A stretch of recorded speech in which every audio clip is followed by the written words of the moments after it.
इसके पहले हम लोगों ने जो रिफ्रैक्शन में किया है उसके बेसिक रूल्स थे, डिफिनीशंस थी जो हम लोगों ने किया है।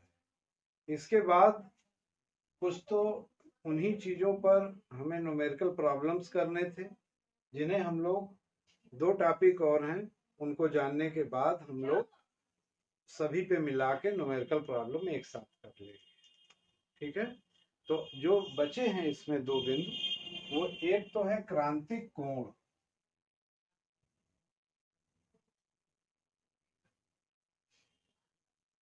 क्रांतिक कोण क्या होता है ये हमें जानना होगा।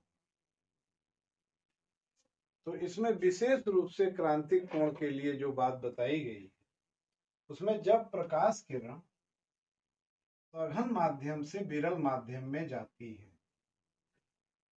तब एक विशेष आपतन कोण अपवर्तन कोण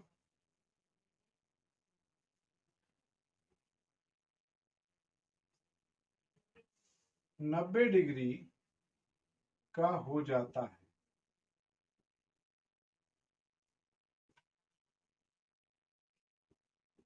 इस विशेष आपतन कोण को क्रांतिक कोण कहते हैं।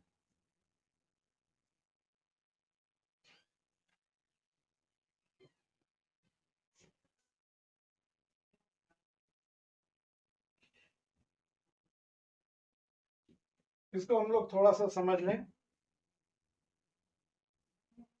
जैसे ये डेंसर मीडियम है और ये रेयरर मीडियम। अब कोई प्रकाश किरण अगर डेंसर मीडियम से रेयरर मीडियम में जा रही है, तो हम जानते हैं कि ये अविलंब से दूर हटती है, यानी इसका नॉर्मल डायरेक्शन ये होता है अगर, तो ये इस तरीके से मुड़ेगी। अब ये तो एक कोई भी आपतन कोण हो सकता है। अगर हम इस आपतन कोण को बढ़ाएं, थोड़ा सा बढ़ा दें, तो ये संभव है कि जो अब अपवर्तित किरण है, ये अपवर्तित किरण है, ये इसी सतह पर तैर जाए, तभी जो है ये जो अपवर्तन कोण होगा ये 90 डिग्री का हो पाएगा। तो एक विशेष स्थिति है, इसलिए इस विशेष स्थिति को ही क्रिटिकल एंगल कहते हैं। इसे IC या C से प्रदर्शित करते हैं। तो ये है क्रांतिक कोण। इसी के साथ ही पूर्ण आंतरिक परावर्तन भी हम लोग जान लें।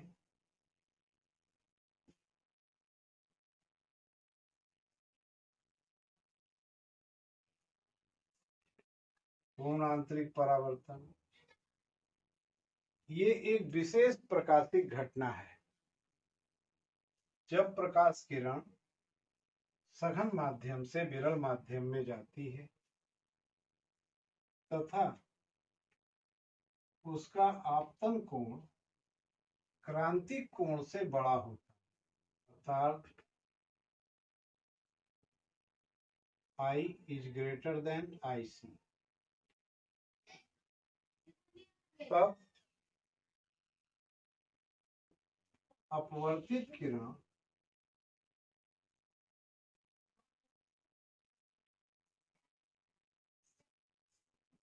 पहले माध्यम में पूर्ण रूप से परावर्तित हो जाती है। प्रकाश की इस घटना को पूर्ण आंतरिक परावर्तन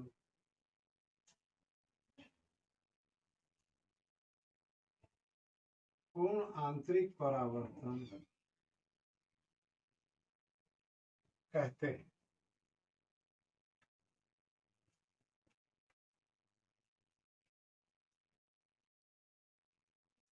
अब हम लोग एक चीज और जानेंगे अभी कि क्रांतिक कोण तथा अपवर्तनांक में क्या संबंध है, इसको हम लोग अभी और जानेंगे। अब हम लोग क्रांतिक कोण तथा अपवर्तनांक में संबंध स्थापित करेंगे।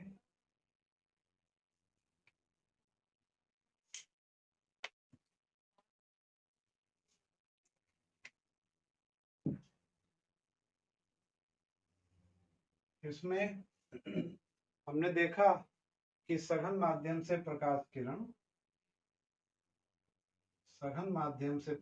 किरण विरल माध्यम में जा रही, डेंसर रेयर, तो ये अपने मार्ग से ये हो जाती है, और विशेष जब क्रांतिक कोण पे होगा तो ये इस सतह पे तैर जाएगी।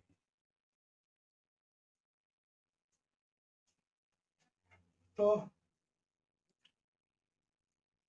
अपवर्तनांक क्या होता है? पहले माध्यम के सापेक्ष, अब ये यहाँ पर डेंसर मीडियम को दूसरा माध्यम लिया जाता है, रेयर मीडियम को पहला माध्यम लिया जाता है, तो 2n1 ये हो जाएगा। ये वो विशेष कोण है जिस पर कि अपवर्तित किरण सतह पर जो है तैर जा रही है, तो ये साइन IC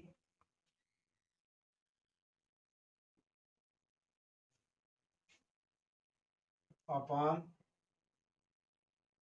साइन R, ये R है एंगल, ये 90 डिग्री है, साइन 90, तो ये बराबर आ गया साइन IC के। साइन 90 का मान 1 होता है, साइन 90 का मान 1 होता है। अब हम जानते हैं उत्क्रमणीयता के सिद्धांत से कि जो 1n2 होता है वो 1/2n1 होता है। ठीक है, तो इसको हम लिख सकते हैं 1/sin IC, यानी जो रिफ्रैक्टिव इंडेक्स 1n2 को इन जनरल n लिखा जाता है, तो n = 1/sin C, जहाँ IC क्रिटिकल एंगल को हम C से प्रदर्शित करते हैं, तो ये इनके बीच में संबंध होता है। अब हम लोग जो है कुछ न्यूमेरिकल प्रॉब्लम जो इस पर आधारित है उनको करेंगे। चलिए, तो हम लोग अब इस पर जो है कुछ न्यूमेरिकल प्रैक्टिस कर लेते हैं। इसमें एक ये पहला सवाल बड़ा इंपॉर्टेंट है कि हवा के सापेक्ष कांच का अपवर्तनांक 3/2 होता है और हवा के सापेक्ष जल का अपवर्तनांक 4/3 होता है। तो जल के सापेक्ष कांच का अपवर्तनांक क्या था? इसका फार्मूला WNG, इसको हम ANG/AN वाटर लिख सकते हैं। हाँ, तो हम लोग WNG निकालना है हमें। WNG क्या हो जाएगा? ANG/AN water. तो ANG मालूम है हमें 3/2 और ये है 4/3, तो इसका आंसर हो जाएगा 9/8, ये आंसर। इसके बाद एक दूसरा प्रश्न देखते हैं हम लोग। दूसरा प्रश्न काफी अच्छा है कि प्रकाश की किरण कांच व जल के पृथक्कारी तल पर कितने आपतन कोण पर गिरे कि वह पूर्ण परावर्तित हो जाए। तो वायु के सापेक्ष कांच व जल के अपवर्तनांक जो हम लोगों ने देखा है वो हमें मालूम है। तो ये पूछ रहा है कि कितने आपतन कोण पर गिरे कि वह पूर्ण परावर्तित हो जाए। सवाल आप पूरा जो है लिख सकते हैं, क्योंकि आपको तभी पूरा समझ में आएगा कि प्रकाश की किरण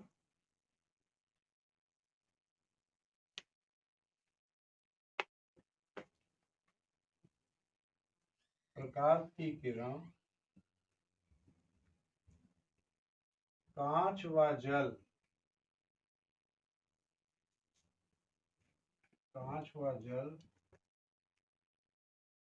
के पृथककारी तल पर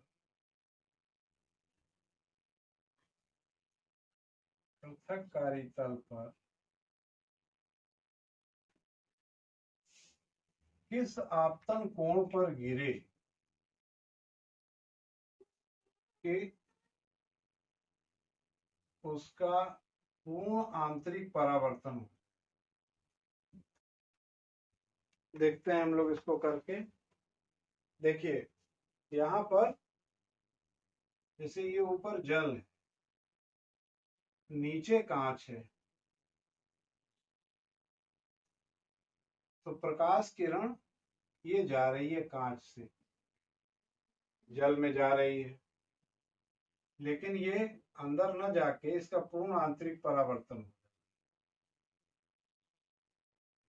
तो इसका मतलब ये हुआ कि आप पानी के सापेक्ष कांच का अपवर्तनांक निकाल लीजिए, WNG, ये हो जाएगा ANG upon AN water. ANG 3/2, AN water 4/3, तो ये 9/8 हो गया। ठीक है, इसका मान आपका 9/8 है।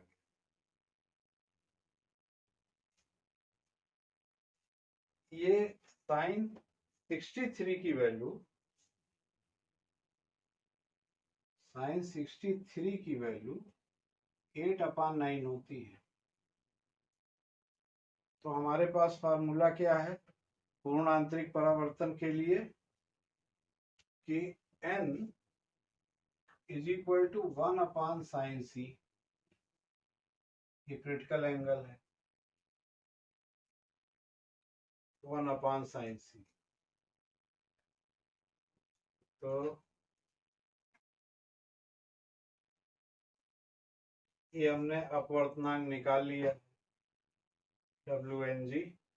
तो हमें निकालना है कि c का मान, इसका मतलब साइन c = 1/n। तो n का मान है 8, यहाँ 9/8 आया, तो ये हो जाएगा 8/9, जो कि साइन 63 का मान है। इससे ये पता लगता है कि c = 63 होगा, ये इसका क्रिटिकल एंगल होगा। अतः जो हमारा आपतन कोण होगा IC,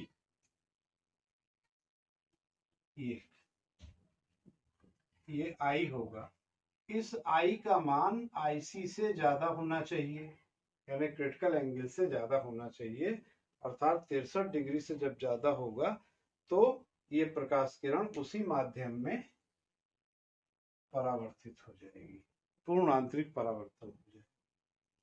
तो ये हम लोगों ने 2 क्वेश्चन इस पर आधारित कर लिए। इसके अलावा पूर्ण आंतरिक परावर्तन पर कुछ बेसिक उदाहरण हैं, जैसे हीरे का चमकना। हीरे की कटिंग भी, इस हीरे की कटिंग ज्यादा महत्वपूर्ण होती है बनस्पत हीरे के। हीरे से ज्यादा महंगा हीरे की कटिंग है, क्योंकि हीरे को इस तरीके से तराशा जाता है कि उस पे जो पड़ने वाली प्रकाश किरण है वो इस आपतन कोण पर गिरे कि वो अंदर जो चली जाएगी प्रकाश किरण, वो बाहर नहीं निकल पाएगी, वो उसके अंदर ही अंदर नाचती रहेगी, तभी हीरा अंधेरे में भी चमकता है। इसके अलावा हीरे की तराश में जो आपतन कोण इस तरीके के होते हैं जो क्रांतिक कोण से कम होते हैं, उस पर जो है प्रकाश किरण बाहर निकल जाती है। तो प्रकाश किरण जो सतह से निकलती हुई जा रही है वो उसे रोशनी में चमकीला बनाती है। इसी तरीके से मिराज, रेगिस्तान में भी मरीचिका पाई जाती है और ठंडे प्रदेशों में भी मरीचिका पाई जाती है। मरीचिका एक प्रकार का भ्रम है, जो इल्यूजन है, जो देखने वालों को समझ में नहीं आता।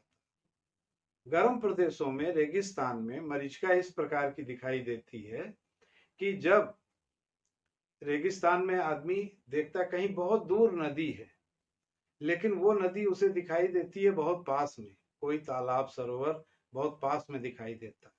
उसका कारण ये है कि पूर्ण आंतरिक परावर्तन होता है प्रकाश किरणों का, और वो कहीं पास में रेत के टीले के पीछे दिखाई देता है। और जब आदमी वहां पहुंचता है तो उसे दिखाई देता है अरे यहाँ तो कोई सागर है ही नहीं है। तो इस भ्रम में वो चलता रहता है। यही चीज ठंडे प्रदेशों में है। ठंडे प्रदेशों में समुद्र में जो जहाज चल रहे होते हैं वो नीचे ठंडक हो जाती है, ऊपर गर्मी। तो नीचे जब ठंडा है तो सघन माध्यम हो गया, और ऊपर गर्म हवा है तो ठंडी हवा हो गई, वो गर्म हवा हो गई, विरल माध्यम हो गया।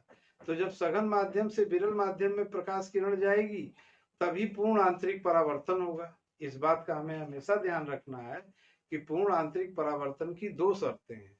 पहली शर्त यह है कि प्रकाश किरण को सघन माध्यम से विरल माध्यम में अवश्य जाना चाहिए, और दूसरा शर्त है कि उसमें आपतन कोण का मान क्रांतिक कोण से अधिक होना चाहिए, तभी पूर्ण आंतरिक परावर्तन होगा। ठीक है बच्चों, अब इसके बाद जो है हम लोग नेक्स्ट वीडियो में आगे का गोलीय तलों से अपवर्तन के विषय में जानेंगे। Thank you.